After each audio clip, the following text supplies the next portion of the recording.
So what's up, guys? It's Miles back with another video.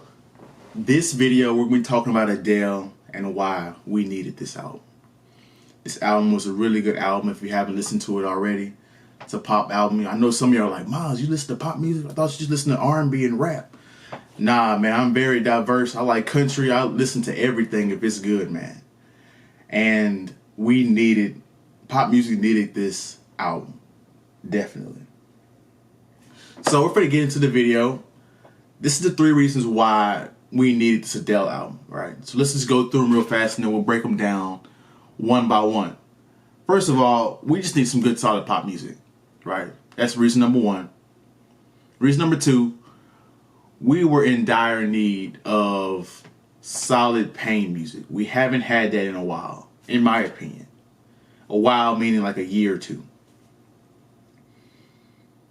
Third, this shows off the diversity of Adele, which is really interesting. We're going to get into that as well at the end. But let's go into number 1, right? Let's go into number 1. I got my little laptop notes, everything popped up right here. Reference to it. So, before I shot this video, I did some research, and I found out that the recent pop music just really hasn't been hitting. It really hasn't. Guys, look at this list. Okay, I'm just going to read like the first 10 artists and the first 10 albums, right? I have these people I don't even know. This is on Amazon. So, of course, we got Adele number 1. Okay, we got The Dreaming by Monster X. Who the hell is that? Some of y'all might. It's number 2 in the world in pop music. Ed Sheeran. Number 3. I'm like, I listened to the first couple of songs, man. I'm like, this is not it. Ed Sheeran missed me with that one, man. I hate to say it, but he missed me with that album. Then we got Taylor Swift recording her Red album, which we already know what that is. Brandy Carly, I don't know who that is. In These Silent Days, that's her album. I don't know who that is. I'm not listening to Lil Nas X.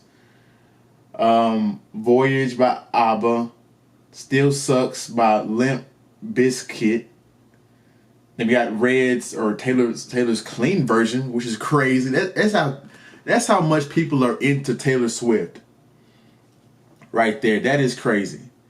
So, but her clean version earns more than people's regular albums. That's insane.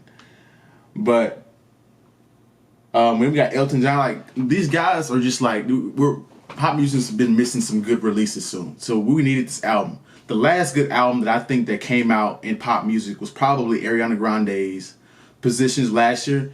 Now, on that album, she completely converted me. I gotta be real with you guys. I am an Ariana Grande fan on that. Then we got Justin Bieber earlier this year with Justice. I mean, it was a solid album. It wasn't his best album, but it was a really good album. Besides those 2 albums, guys, pop music's been lacking, in my opinion. So we needed this Adele album. Let's throw out some stats to back this up.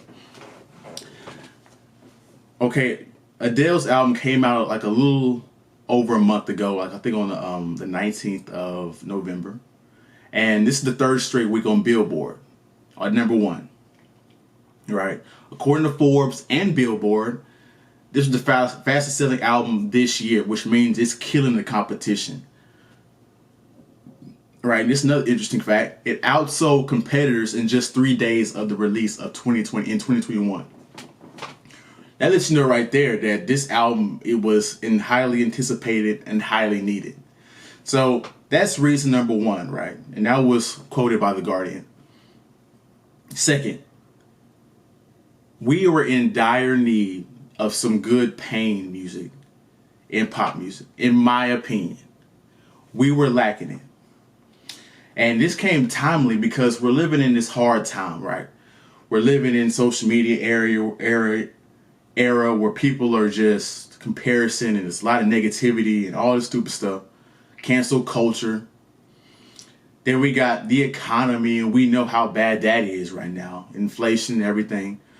The virus. We got it's just bad times across the whole spectrum, right? So we need some good pain music to kind of release those emotions out. So I got a few songs right here that are really good pain songs that you have to listen to on this album. They're gut-wrenching. They could probably make you cry if you think about it hard enough. So, okay, so the first one we all know, this was the hit song, Easy on Me, which is about, her being young and making some immature choices and people coming down on her too hard. Which, I mean, we've all had instances like that. Where we were young and immature and made some stupid decisions, but people were too stupid or too narcissistic to see from our point of view. And so that's kind of what she's saying. She's like, hey, I made some bad decisions, right? But be easy on me because I was young and immature, right? A lot of us are young. We're trying to figure out our lives as well. Be easy on us, which is really a lot of people in our age group, which is like Gen Z, all right, late millennial, right? So a lot of people within that age group can really identify with that. Second, I drink wine. This is another one that we could all relate to. And this goes from everybody. Got some in my mouth right there. I drink wine. Now, this was strictly about comparison between others, right? And we all do this on a certain level. We all have social media. We all have friend groups and everything that we're people that we're trying to impress, right? You can't help but on social media but to compare yourself to different people and think that, damn, like he's 25, why? I'm 23, why come I ain't made it yet? Right? Women looking at other girls like, dang, she got it made, she got the relationship, why I'm still single? So, we're still comparison, and she talks about that thoroughly within her song, right? So listen to that song, listen to what she's saying. It's really deep, and we can all relate it to. Because like we're all impressing people, or we have all tried to impress people that simply just don't give a shit about us. Third song. Now this is shit. This is on one of the commercials, I think, that they used on one of them insurance commercials or something. But hold on. Oh man. She killed this song, which is really just simply like hold on during hard times. And like I said, we're dealing with hard times right now. And we all are dealing with demons in our personal lives, right? We might smile and laugh and do stuff.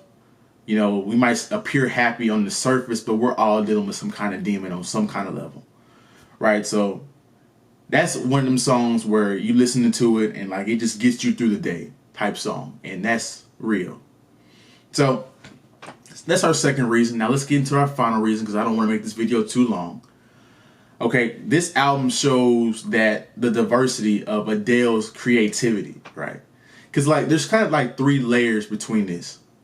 We got the traditional Adele, which is like, her traditional pop music, right? And then she dives into R&B music temporarily, and then she has an old school music with like an Amy Winehouse type vocal, which is one of her big influences I figured out before I shot this video. So her traditional pop songs are like Easy on Me, Cry Your Heart Out, Oh My God. Now, Oh My God that's a really interesting song because like she uses a different vocal texture that she doesn't normally use. A different vocal tone that she don't normally use, but it sounds amazing. Y'all need to go listen to that. That's a really good pop song. Upbeat, it's not sad, it's kind of upbeat. R&B, My Little Love, like that's a real R&B song. Like I don't care how you slice it. That's a solid R&B song. Her talking about her kid. All Night Parking, solid R&B song. Old School. Now this is interesting, right? Because she went old school, and I was listening to one of her interviews. She was like, hey, one of her influences between like what she was listening to get influences and inspiration from was Marvin Gaye and some like that music in the 70s and 80s. And I could hear it in this song. Love is a Game. Now, she got the beat from that era and she got the vocals from Amy Winehouse.